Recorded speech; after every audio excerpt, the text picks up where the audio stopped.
El grabado lo descubrí sobre todo porque más o menos el año 2005 hice un intercambio a la Pontificia Universidad Javeriana y ahí tuve un profesor súper importante y él me entregó las primeras herramientas tanto en su taller en Bogotá, en su taller particular, como también en el taller de la Escuela de Arte que él dictaba.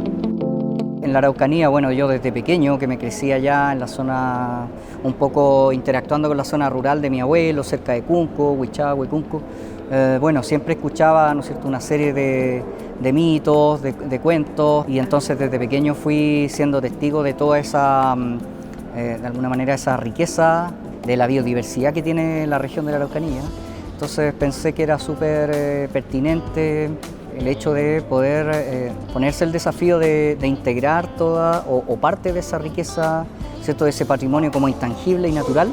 en una obra gráfica de gran formato. Trabajamos con Javiera Delgado, entrevistamos a Machi y también entrevistamos a sabios mapuches y siempre habían como especies de seres, ¿no es cierto?, que se transmutaban en otros. Entonces eso nos llamó mucho la atención en términos del imaginario y de cómo podíamos nutrir o podía yo nutrir el mural, una obra visual a la que ellos como entrevistados aportaban mucha información. Desde el principio yo sabía que se iban ya agrupando una serie de elementos que no iban probablemente a caber en una serie pequeña o en formatos pequeños, entonces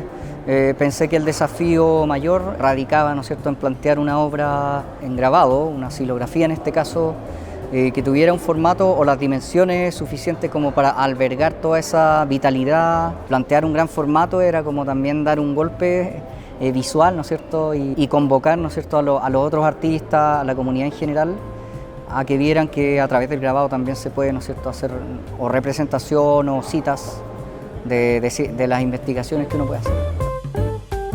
La xilografía lo que tiene es que es más física y por lo demás no tenía obviamente una prensa con las dimensiones de 4 metros y tanto para poder imprimir en un solo paño todo.